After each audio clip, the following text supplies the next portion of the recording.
সরকারি দপ্তরে দুর্নীতির অভিযোগে তৎপর প্রশাসন। টাকা লেনদেনের অভিযোগে ধরা পড়লেন খণ্ড উন্নয়ন আধিকারিক। ধুবড়ী জেলার গোলকগঞ্জ খণ্ড উন্নয়ন আধিকারিকের কার্যালয়ে সিএম ভিজিলেন্সের অভিযান। খণ্ড উন্নয়ন আধিকারিক রতন কুমার সাহাকে হেফাজতে নিয়েছে মুখ্যমন্ত্রীর দুর্নীতি তদারকি শাখা।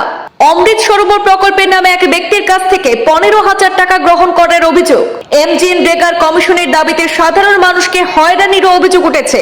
সাধারণ মানুষের অভিযোগের ভিত্তিতে বড় পদক্ষেপ নিল প্রশাসন। খণ্ড উন্নয়ন আধিকারিক রতন কুমার সাহাকে জিজ্ঞাসাবাদ চালিয়ে যাচ্ছে তদন্তকারী দল। দীর্ঘদিনের অভিযোগের পর নড়ে চড়ে বসল প্রশাসন। ধুবড়ী জেলার গোলকগঞ্জ খণ্ড উন্নয়ন আধিকারিকের অফিসে অভিযান ঘিরে উত্তেজনা। ধুবড়ী জেলার গোলকগঞ্জ খণ্ড উন্নয়ন আধিকারিকের কার্যালয়ে মুখ্যমন্ত্রীর দুর্নীতি তদারকি শাখার অভিযান চলেছে। আজ বৃহস্পতিবার তদারকি দলের সদস্যরা অফিসে পৌঁছান। সূত্রের খবর, টাকার লেনদেনের সময় হাতে নাতে ধরা পড়েন খণ্ড উন্নয়ন আধিকারিক। বর্তমানে খণ্ড উন্নয়ন আধিকারিক রতন কুমার সাহাকে জিজ্ঞাসাবাদ অব্যাহত রেখেছে তদারকি দল। অভিযোগ অনুযায়ী অমৃত সরোবর প্রকল্পের নামে এক ব্যক্তির কাছ থেকে 15,000 টাকা গ্রহণ করার সময় তাকে আটক করা হয়েছে। পাশাপাশি এমজিএনরেগার কমিশনের দাবিতে সাধারণ মানুষকে দীর্ঘদিন ধরে হয়রানি করা হচ্ছিল বলে অভিযোগ উঠেছে। 15,000 টাকা সহ গোলকগঞ্জের খণ্ড উন্নয়ন আধিকারিক রতন কুমার সাহাকে আটক করা হয়েছে বলে জানা যায়। মানে ব্লকত আহিলো কিবা কামত আহাৰ পিছত শুনিলো মানে সিএম ভিজিলেন্সৰ মানুহ আহিছে আৰু সিএম ভিজিলেন্সে অলৰেডি 30,000 টাকা কাৰোবাৰ হাতত দিছে। হাতে মুখে মানে ভিডিঅ' ধৰা পৰিলে আৰু 30,000।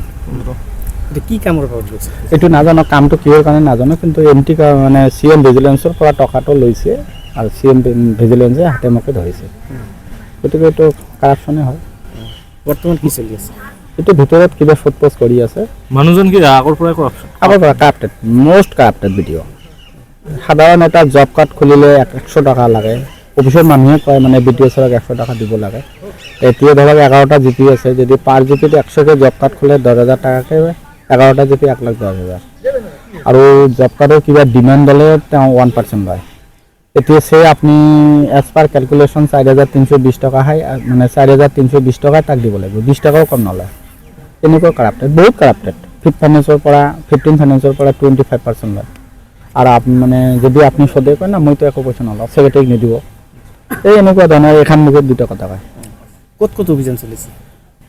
অভিযান ক'ত চলিছে নাজানো, কিন্তু বাইদি বাই মানে আমি শুনা পালোঁ সিএম ভিজিলেন্স আহিছে আৰু এইটো প্ৰিপ্লেন আগৰ পৰা বহুত মানুহ আনাগুনা কৰি আছে। তেওঁ যে কাৰাপ্টেড হয়, বহুত টকা লয়, এইটো সকলোৱে জানে।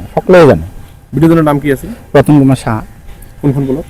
Golakganj development block. আৰু আই চি ভিডিঅ' হয়তো ছেক্ৰেটাৰীৰ পৰা আই চি, ফুল ভিডিঅ' নহয়। আই চিটোৰ কাৰণে তেওঁ চাকৰিও আছে 4 মাহ নেকি, এইকাৰণে টোপোলা বান্ধাৰ কাৰণে ব্যৱস্থা কৰি আছে। তো একেবাৰে ভাল ঘৰতে গ'ল। এতিয়া অভিযান চলি আছে নেকি? ভিতৰত কিবা ফুটপোজ কৰি আছে, আমিতো ভিতৰত যোৱা নাই। ঘৰতো অভিযান চলিছে? ঘৰতো যাবই, কিমান টকা লুটিছে এইটো এজ পাৰ প্ৰুফ লাগিবই, ঘৰত যাবই, অপাৰেশ্যন চলাব ঘৰত। এইটো নিয়ম গতানুগতিক। ঘৰত কি কি এছেট আছে নাই, যদি প্ৰপাৰলি তেওঁ ডকুমেণ্ট দেখাব পাৰে সেইটো এছেট ৰেহাই পাব। আৰু যদি কাৰাপ্টেড হয় তেনেহ'লে চেছ কৰি ল'ব, তাৰপিছত উইথ এভিডেঞ্চ ওলাই ল'ব পিছত।